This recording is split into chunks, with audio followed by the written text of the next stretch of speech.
चलो, अपन ने यहाँ तक डिस्कशन किया था, ये क्वेश्चंस कर रहे थे, आप सभी से यहाँ तक बना। जो गलतियां हुई उनको थोड़ा ध्यान रखें आप लोग। और अपन नेक्स्ट अब इसी के अंदर वैल्यूएशन ऑफ शेयर्स वो निकालना है हमें। वैल्यूएशन शेयर्स डिस्कस करते हैं। तो वैल्यूएशन शेयर्स हमें पता है इंट्रिंसिक वैल्यू है, और वैल्यूएशन शेयर्स के अंदर क्या बोला आपको बेटा, एक्स डिविडेंड। एनीवे व्हाटएवर दी, हम करते हैं बेटा अब यहाँ पर वैल्यूएशन ऑफ शेयर्स। तो वैल्यूएशन शेयर्स निकाला जाएगा तो कैसे किया जाएगा, इस चीज के बारे में अपन डिस्कशन करते हैं। आओ, बड़ा ही सिंपल सा है, कुछ भी नहीं। देखा जाए तो अभी तक क्वेश्चन में सब कुछ किसका चल रहा है, वैल्यूएशन गुडविल। अब यहाँ से वैल्यूएशन शुरू किया, वैल्यूएशन शेयर्स आपका क्या हो रहा है, शुरू हो रहा है। तो वैल्यूएशन शेयर में सबसे पहले हम लिखेंगे यहाँ पर एक चीज, क्लोजिंग कैपिटल एम्प्लॉयड। क्या लिखेंगे बेटा अपन लोग, कैपिटल एम्प्लॉयड। जब हम यहाँ पे कैपिटल एम्प्लॉयड लिखते हैं तो कैपिटल एम्प्लॉयड कौन सी लिखेंगे, जो ऑलरेडी गुडविल वाली हमारी है। कौन सी है, गुडविल वाली। जो गुडविल वाली कैपिटल एम्प्लॉयड है उसको यहाँ पे लिखा जाएगा एज पर गुडविल के लिए। तो गुडविल के वर्ड निकाल चुके थे 7,26,000, ये लिखा 7,26,000। जैसा कि कल हमने डिस्कशन किया था कि जो कैपिटल एम्प्लॉयड निकलेगा इसके अंदर अगर कोई नॉन ट्रेड इन्वेस्टमेंट होगा तो उसे ऐड करेंगे। क्या नॉन ट्रेड इन्वेस्टमेंट क्वेश्चन में है, सवाल ही नहीं उठता है ही नहीं यहाँ पर। फिर हम नेक्स्ट पॉइंट बात करेंगे इसके लिए गुडविल, वो तो भी हमने निकाला है। सर अगर मान लो बैलेंस शीट में ऑलरेडी गुडविल आ रही होती तो क्या उसको लिखते ही है, नहीं। अपन करी किसके लिए रहे, इतनी सारी माथापच्ची किस चीज के लिए की अपन ने, गुडविल के लिए। तो हमने गुडविल निकाली। तो ये जो गुडविल आपके आ रही है इस गुडविल को इनपुट करने का तो कितना आएगा, 1,21,250। आओ सम करो, कितना आएगा बेटा, 8,47,250 ये आया। अब कल हमने डिस्कशन किया था इसमें लेस किया जाएगा क्या, प्रेफरेंस शेयर कैपिटल। तो सबसे पहली बात आप नोट्स में देखो, क्या नोट्स में कहीं पे आपको प्रेफरेंस शेयर कैपिटल दिख रहा है क्या, नहीं। जब प्रेफरेंस शेयर कैपिटल आपको दिख ही नहीं रहा है तो लेस कैसे करोगे, हाँ सर ये बात भी है। तो प्रेफरेंस शेयर कैपिटल यहाँ से लेस नहीं होगा। जब प्रेफरेंस शेयर कैपिटल नहीं है तो प्रेफरेंस शेयर पे होने वाला डिविडेंड यहाँ पे आएगा क्या, सर कैसी बात कर रहे हो, जब आप प्रेफरेंस शेयर कैपिटल नहीं है तो डिविडेंड कैसे आएगा, हाँ यार ये बात तो सही बोली, तो ठीक है वो नहीं आएगा। तो नाउ बट अब मुझे बताओ, मैंने आज आपको जब लेक्चर स्टार्ट किया था तब मैंने आप लोगों को बोला था कि डिविडेंड को माइनस किया जाएगा। पर डिविडेंड को माइनस कब किया जाएगा, जब क्वेश्चन आपको ऐसा बोलता है कि आपको जो प्राइस निकालनी है वो कम डिविडेंड निकालनी है, एक्स बोलेगा तो हमें डिविडेंड और इक्विटी शेयर को यहाँ से माइनस करना होगा। और सबसे पहली बात, आओ क्वेश्चन में, क्वेश्चन के लास्ट लाइन में लिखा हुआ है the value you are required to value of the company share ex dividend. क्या गिवन है, एक्स डिविडेंड। जब एक्स डिविडेंड होगा तो यहां से हमें डिविडेंड के अमाउंट को क्या करना पड़ेगा, माइनस करना पड़ेगा। डिविडेंड को लेस किया जाएगा। सर डिविडेंड का अमाउंट सर हमेशा लेस करना है क्या, नहीं। क्वेश्चन तुम्हें अगर बोल रहा है, क्वेश्चन अगर आपको बोलता है कि भैया डिविडेंड एक्स प्राइस, तो यहाँ से डिविडेंड का अमाउंट आपको लेस करना है, अनलेस अदरवाइज आपको माइनस नहीं करना है। तो सर डिविडेंड का अमाउंट क्वेश्चन में गिवन होगा क्या, ऑलवेज गिवन। अगर डिविडेंड का अमाउंट क्वेश्चन में गिवन नहीं होगा तो इसी के साथ डिविडेंड किस परसेंट से दिया जा रहा है ऐसे गिवन होगा। जैसा कि इस क्वेश्चन के अंदर प्रपोज डिविडेंड गिवन है कितने रुपए का, 60,000, ये रोक के तो यहां से 60,000 माइनस किया जाएगा। सर अगर ये डिविडेंड का अमाउंट गिवन नहीं होता तो क्या करते हैं, तो ऐसे सिचुएशन के अंदर क्वेश्चन में आपको परसेंटेज गिवन होगा 10%, 15%। मान लो 15% गिवन होता तो 15% ऑफ किसका, इक्विटी शेयर कैपिटल का, किसका, इक्विटी शेयर कैपिटल का। तो जो इक्विटी शेयर कैपिटल होगी कितनी होगी बेटा आपकी इक्विटी शेयर कैपिटल, 6 लाख। तो 6 लाख का जो इक्विटी परसेंटेज बात करता हूं, 6 लाख का कितना परसेंट बेटा, 6 लाख की बात करता हूं। तो जो परसेंटेज क्वेश्चन में गिवन हो 6 लाख का 15%, उसका 15% यहां लिखते हैं। हालांकि सबसे पहली बात इस क्वेश्चन में तो आपके पास ऑलरेडी गिवन है, क्या गिवन है, प्रपोज डिविडेंड, बात खत्म, उतना ही आपको लेस करना। देन जो आएगा कितना आएगा, नेक्स्ट कितना आएगा, चलो फटाफट करो आप लोग, 257,887, 7,87,250। मेरे पास जगह कम इसलिए मैं इसको इस पोर्शन यहां कवर कर रहा हूं। 7,87,250 ये आपके पास नेट से आ गया। अब डिवाइड करना पड़ेगा किससे बेटा, बोलो, डिवाइड करना पड़ेगा किससे, नंबर ऑफ शेयर से या फेस वैल्यू से। सर हमें कैसे पता लगेगा, पता कैसे लगेगा? कल ही तो बताया था बेटा आप लोगों को, क्या बताया था? अगर नंबर ऑफ शेयर्स डिवाइड तब किया जाता है तो all the face value of shares are same. सबसे पहली बात, इस क्वेश्चन में एक ही कैटेगरी के शेयर्स हैं तो फेस वैल्यू भी क्या रहेगा बेटा? सेम है। तो एक ही कैटेगरी सोचना ही नहीं, तो डिवाइड किससे करेंगे? Number of equity shares. How much? 6,000 या 6 लाख? बोलो 6,000। सर 6,000 आपका कैसे आया? वहां तो 6 लाख रुपए दिख रहा है बेटा। 6 लाख रुपीज में गिवन है, शेयर्स में 6 लाख रुपए। एक शेयर कितने रुपए का है? एक शेयर 100 रुपए का है। तो बोल सकता हूं ना बेटा 6 लाख डिवाइड बाई कितना? 100, दैट मीन्स कितना? 6,000 डिवाइड बाई 6,000। तो यहां पे क्या आया बेटा? वैल्यू पर शेयर कितना? 131.024। वो समझ में आया बेटा? 131.208। This is the value per share. This is the question. मुझे बताओ ये पूरा क्वेश्चन किसका था? वैल्यूएशन शेयर्स का, वैल्यूएशन गुडविल का? क्वेश्चन तो पूरा वैल्यूएशन गुडविल का था। सिर्फ एक चीज यहाँ पे नहीं आई, दैट्स इट। इतना सा क्वेश्चन आया और क्वेश्चन आपको बन गया। यस, नोट डाउन प्रॉफिट से बेटा आप लोग नोट डाउन करें, फिर आगे कुछ चर्चा करते हैं। ये क्वेश्चन था आपके लिए बेटा। क्वेश्चन नंबर कौन सा था अपना? ये 12। नोट डाउन कर लो फटाफट से आप लोग।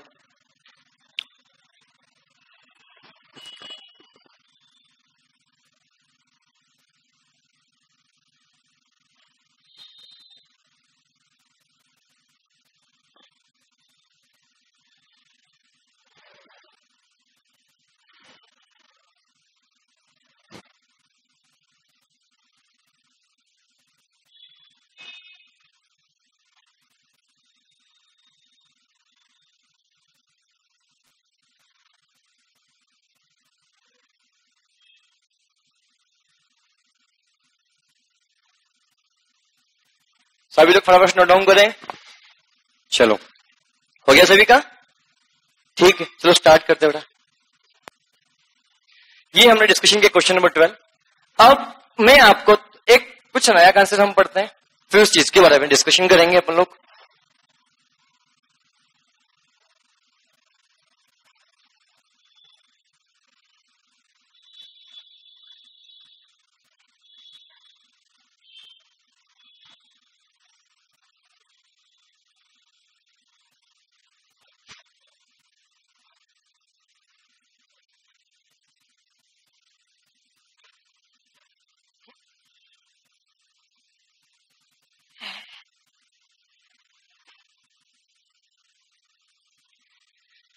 चलो, अब मैंने ये वैल्यूएशन शेयर्स बात की बाय इंट्रिंसिक वैल्यू मेथड। जैसा कि मैंने आपको पहले बताया था, वैल्यूएशन शेयर्स की कुल कितनी मेथड्स है बेटा?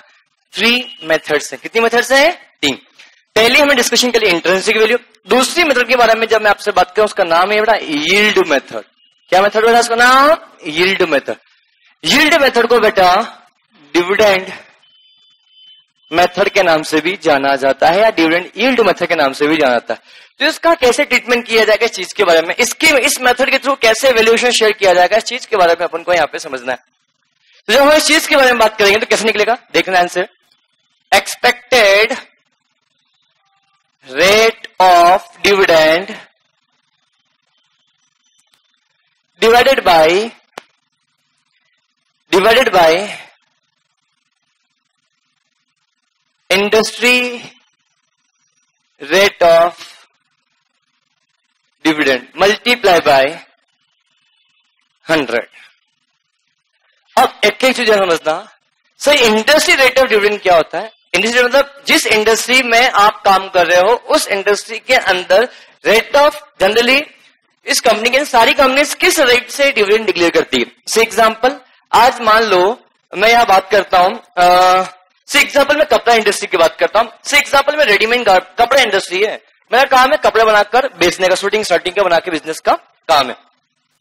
अब जितने भी इंडस्ट्रीज हैं किसके अंदर बेटा? शूटिंग शर्टिंग के अंदर कपड़े बनाने की फैक्ट्रीज हैं, वो सभी इस इंडस्ट्री का रेट है कि on an average 15% dividend declare करती। दैट मीन्स जिस इंडस्ट्री में आप काम कर रहे हो उस इंडस्ट्री में सब लोग ऑन एन एवरेज ट्रेंड है वो कितने % से रेट ऑफ डिविडेंड डिक्लेयर कर रहा है, इसको बोलते हैं इंडस्ट्री रेट। तो सर हम कैसे पता करेंगे? ये rate of dividend always given in the question, और जब क्वेश्चन में इंडस्ट्री रेट ऑफ डिविडेंड के नाम से गिवन ना हो तो जो आपका एनआरआर है वही अल्टीमेटली आपका एक्सपेक्टेड रेट ऑफ डिविडेंड आपका बन जाएगा। बोल समझ में आया? ठीक है। अब मैं बात करता हूं sir what is the meaning of the expected rate. आओ बात करते हैं हम इसके लिए। एक्सपेक्टेड रेट ऑफ डिविडेंड ये क्या होता है? ये बोलता है profit available for equity share holder. और वन मोर थिंग, इस चीज का ध्यान रखना, कभी प्रॉफिट ना लिखते हुए कभी आपको हो सकता है कि इसको लिखा जाता है earning available to equity share holder. जो profit available to equity share holder है इसी को क्या बोलते हैं? Profit available for equity share holder के नाम से भी जाना जाता है। एक ही बात, divided by total, the word और समझना, वर्ड लिख रहा हूं टोटल पेड अप। क्या लिखा बेटा मैंने? Paid up. मैंने फेस वैल्यू नहीं लिखा है, तो आप फेस वैल्यू दिमाग मत लगाना। क्या लिखूंगा? Total paid up of equity share capital multiply by क्या बेटा? 100। मल्टीप्लाई बाय क्या होगा? 100। अब एक एक चीज सर, ये profit available to equity share holder क्या होता है? इससे पहले हम बात कर लेते किसके लिए sir? Total paid of equity share capital. क्या? अरे बड़ा ही simple, number of equity share multiply by number of equity share multiply by number of equity share multiply by paid up value per share. That's it. Number of equity share divide by paid up value per equity share. तो जो paid up value है, क्योंकि face value paid up value different हो सकती है। Sir कैसे? अरे बड़ा ही सिंपल, 100 रुपए का फेस वैल्यू का शेयर, उसके पेड अप वैल्यू कितनी? 80। तो हम यहाँ पे क्या लेंगे बेटा? 80 रुपीज लेंगे। सर अगर मेरे पास फेस वैल्यू गिवन है, पेड अप वैल्यू गिवन नहीं, बट बेस्ट कॉमन सेंस है कि अगर कुछ भी गिवन नहीं है तो मानेंगे शेयर ऑलरेडी क्या होगा? Fully paid up. तो यहाँ पे फिर उस केस में हम यहाँ पर वही चीज हम यहाँ पर ले लेंगे। जनरली क्या लेंगे? Paid up value. Sir paid up value available नहीं है तो फेस वैल्यू। सर ऐसा क्यों? ऐसा इसलिए हम यहाँ पे मानेंगे जो शेयर की फेस वैल्यू होगी वही उस शेयर की फुल्ली पेड अप वैल्यू होगी। क्या पॉइंट क्लियर है? हाँ ठीक है। Number of equity shares question में गिवन होगा, बात ही खत्म। अब मैं आपसे बात करता हूं next, computation of. Next important points, computation of क्या लिखेंगे बेटा यहाँ पे अपन?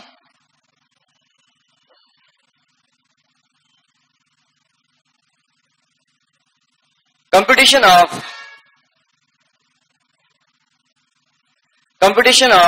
क्या? प्रॉफिट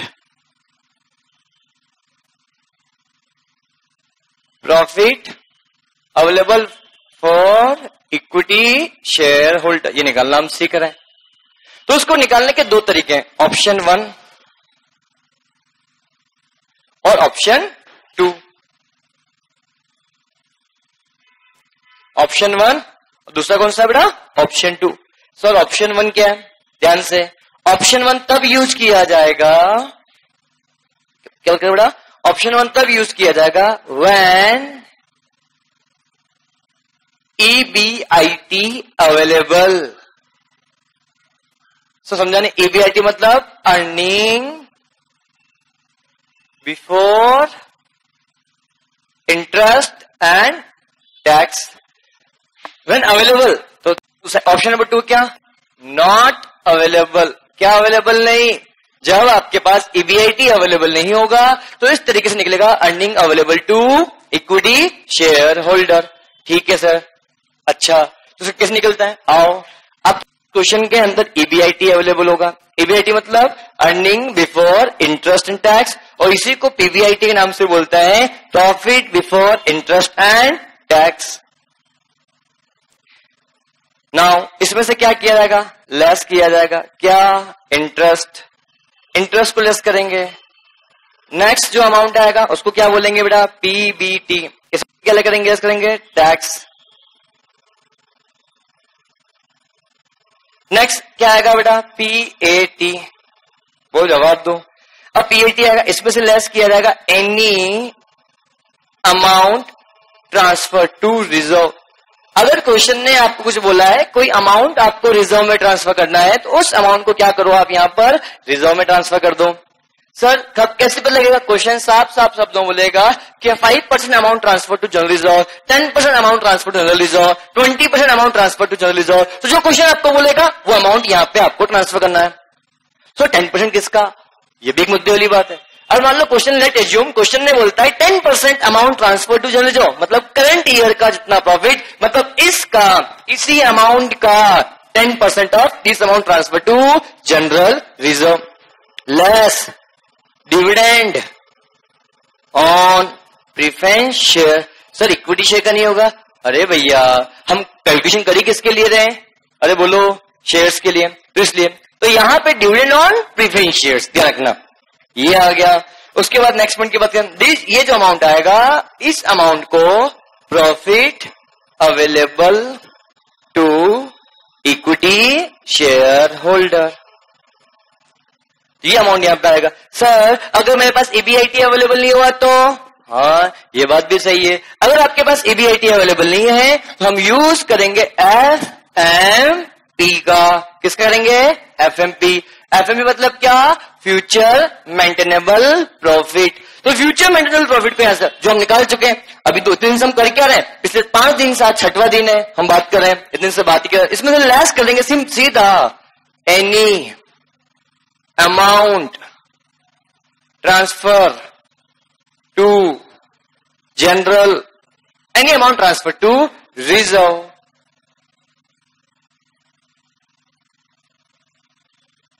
नेक्स्ट अगेन वही चीज, डिविडेंड ऑन प्रेफरेंस शेयर। इन दोनों को लेस करने के बाद ये जो अमाउंट आएगा इस अमाउंट को बोलेंगे profit available for equity share holder. Sir यहां से इंटरेस्ट माइनस नहीं होगा क्या? सर यहां टैक्स माइनस नहीं होगा? अरे भैया थोड़ा ध्यान से, हम एफएमपी जब निकालते हैं तो टैक्स के बाद निकलता है, और टैक्स कब निकलता है? सारे इंटरेस्ट सारे खर्चों को डिडक्ट करने के बाद। सो हम इन दो चीजों को यहां से लेस करने के बाद जो अमाउंट आएगा उस अमाउंट को बोलेंगे profit available for equity share holder. अरे बोलो क्लियर? ये आ गया। तो मुझे बताओ आपके पास ये आ गया, ये आ गया, काम ही बन गया। समझ में आई मेरी बात ना? ठीक है, ये था हमारी कौन सी मेथड बेटा? दूसरी मेथड। एक तीसरी मेथड आखिरी, और उसका नाम क्या है? Fair value method. सबको लिखने का मौका मिलेगा, पहले आप सब देखो ध्यान से। फेयर वैल्यू मेथड, तो फेयर वैल्यू मेथड से कैसे निकलेगा इस चीज के बारे में अपन को समझना है। बड़ा ही सिंपल से, क्या लिखता है? Value of share as per intrinsic value plus value per share as per value, क्या बात करूंगा? Value per share as per कौन सी मेथड बेटा? Yield method. कौन सी मेथड? Yield method. अभी जो पढ़ा उससे इन दोनों से वैल्यू आएगी, दोनों को जोड़ना, उसको डिवाइड करना, 2 करना, दिस वैल्यू इज नॉन, क्या बनेगा? Fair value method. आया समझ बेटा? श्योर। जैसे एग्जांपल हम बात करते हैं, इसी क्वेश्चन की बात करते हैं, हालांकि इस क्वेश्चन बोला नहीं है क्वेश्चन नंबर 12 के अंदर, तो लिख रहे हो? तो फटाफट नोट डाउन करो उसको, सभी चीज फटाफट, थोड़ा फास्ट बेटा, आज थोड़ा जल्दी मेरे को।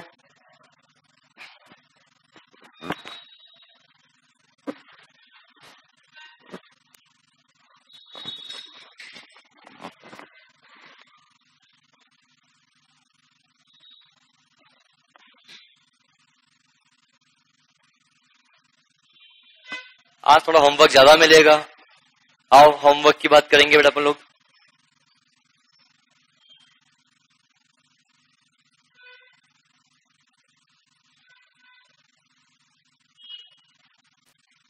चलो होमवर्क पे सभी का हो गया ना डाउन? थोड़ा सा बेटा आज फास्ट करो ना, जल्दी जल्दी।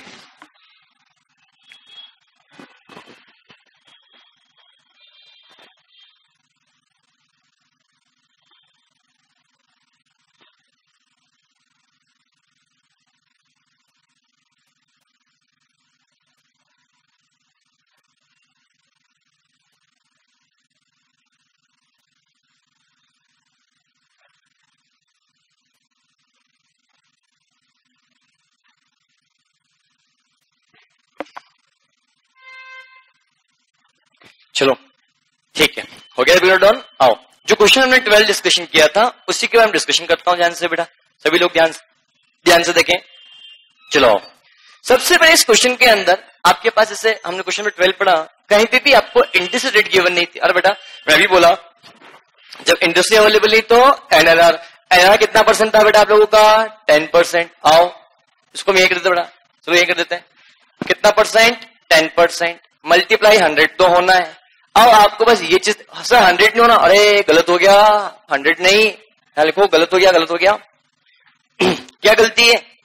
चलो बात करेंगे।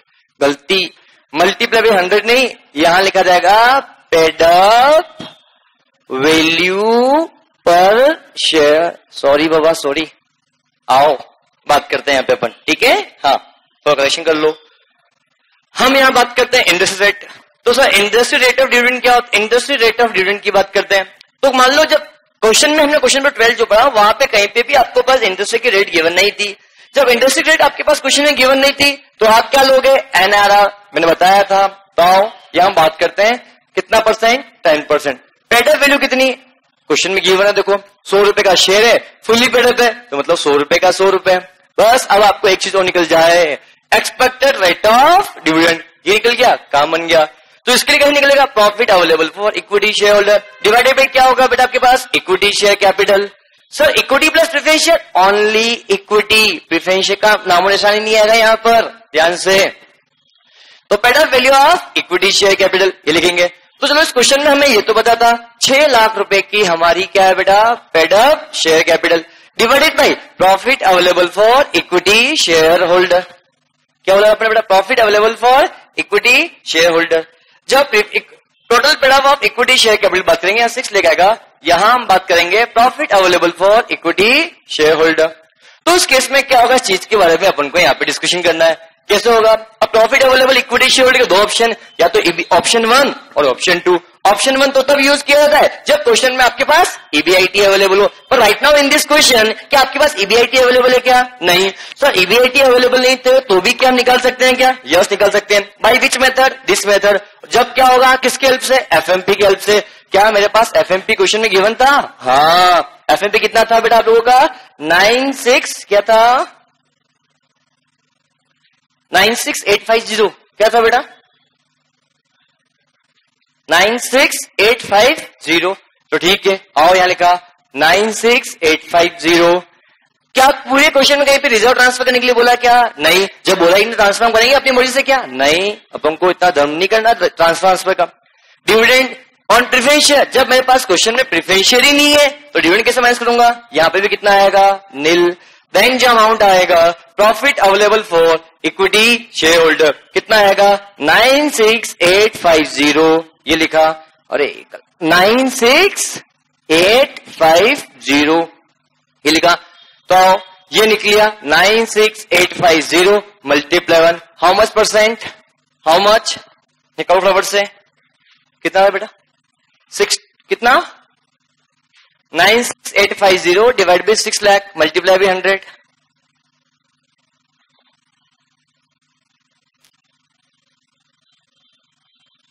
%16 समथिंग कुछ आ रहा होगा, बोलो।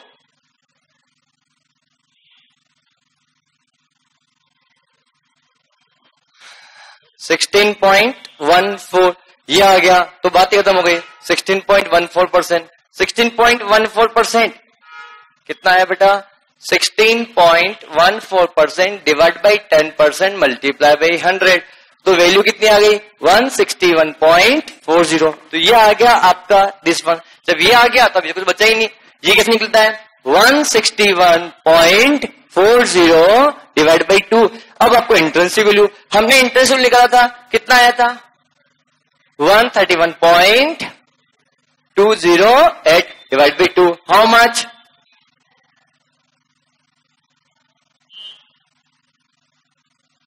131.20 या 21 कर लो उसको बेटा, सॉरी सम नेट आ रहा है 146,304।